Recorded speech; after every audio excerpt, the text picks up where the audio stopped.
The phrase XYZ was the best time or period in hip-hop gets flung around the internet daily, inciting wars between dust heads and kids alike.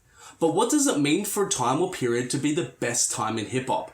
Does it mean the best music? Because that is a completely subjective topic and we could never reach a definitive answer.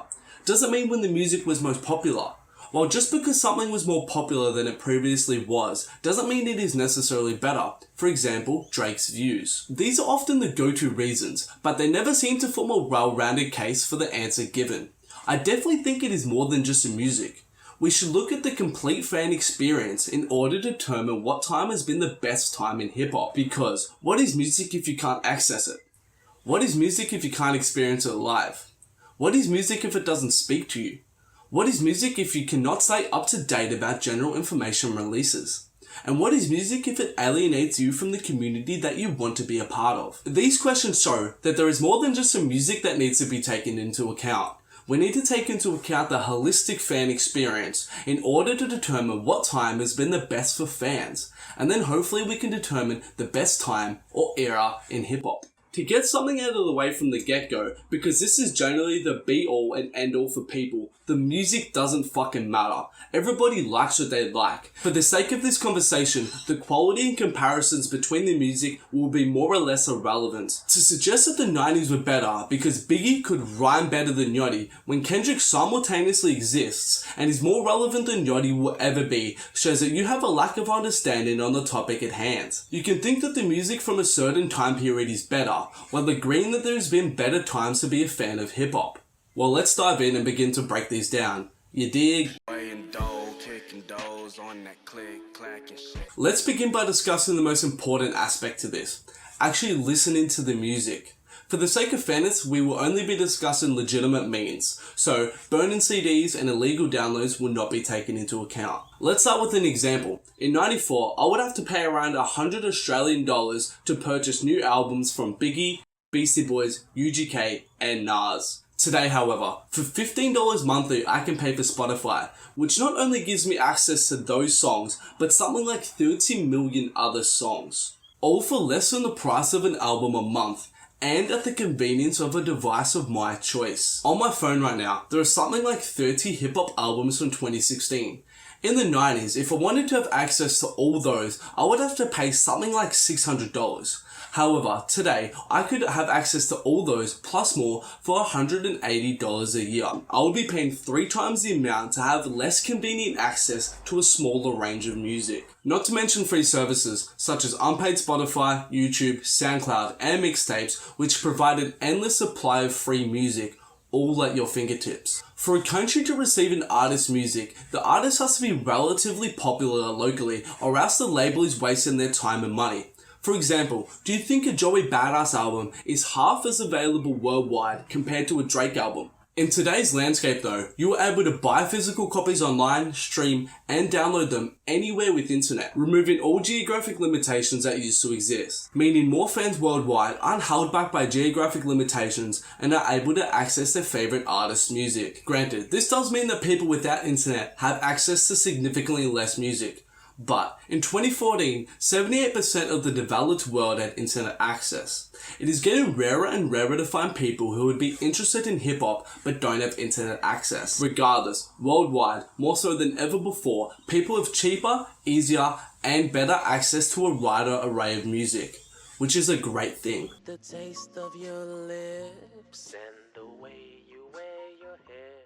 The second point we need to address is the sheer diversity of hip-hop. It comes as no surprise that the subject barriers, cultural limitations, and mandatory statistics that rappers are held back by have been broken down in today's modern rap landscape. With a few internet searches, I can go from listening to 21, who speaks to the people who have it rough, providing a blunt reality in first-hand experiences of what he had to overcome, to Kid Cudi, who offers insight into the mind of a misdirected loner, who expresses his sorrows and loneliness through music, providing a platform and voice in hip-hop that was never seen before. To Young Lean, who comes from a Swedish background, whose earlier music provided a slightly nostalgic 90s pop culture influenced style that spoke to nerds and internet addicts through a unique aesthetic. These are 3 I just picked out randomly, but I could talk about so many more. I mean, in mainstream hip hop right now, we go from Future to Drake to the J. Cole and Kendricks. that is such a diverse spread of hip hop. This diversity ultimately leads to a better fan experience today, as people feel as though their struggles, triumphs, pain, pleasure, or passion have been expressed and felt by their artists. There is another aspect to this that speaks directly on the comparisons between insert time period here to 2016. At this moment, within seconds on the internet, I can find lyrical, spiritual, miracle, imperial type hip hop, dated rap that sounds like New York from the 2000s, positive trap rap, murder trap rap, cloud rap, German rap, Korean rap, to whatever is at both ends of the spectrum. In 2016, there are no definitions of those spectrums, and that is a really good thing. Now more than ever, the choice and freedom is in the hands of the fan. You could find music to remind you of any time period, or you could search for something new, innovative and different, or you could settle for something popping right now. The choice is really up to you. Moving on, the epitome of a fan's connection with an artist are live shows.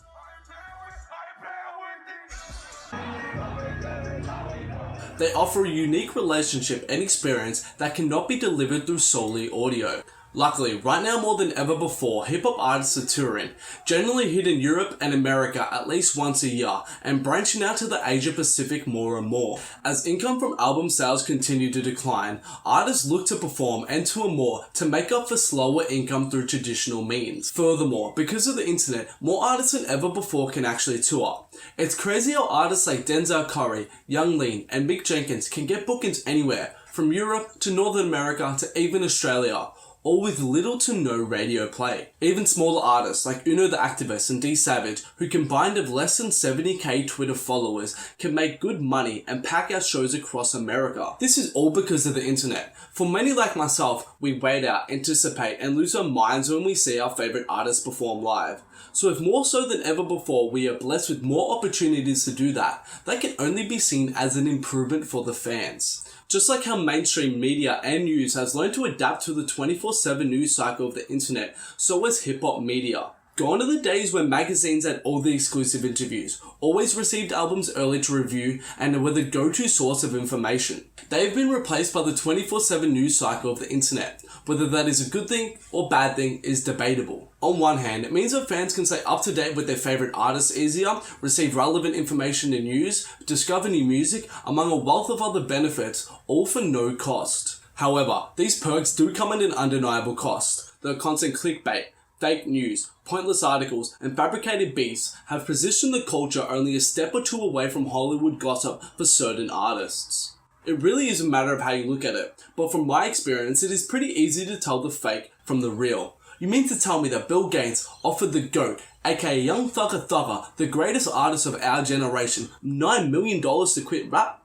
For myself, the massive amount of information, news, reviews, podcasts, videos, etc. that all come from good and reliable sources at no cost far outweigh the negatives, especially when the negatives do little to no harm in the long run. Lastly, an important point to make is how open and accepting hip-hop has become, making right now the best time to be a fan that is a minority. Whether that be gender, orientation, or race, it really doesn't matter.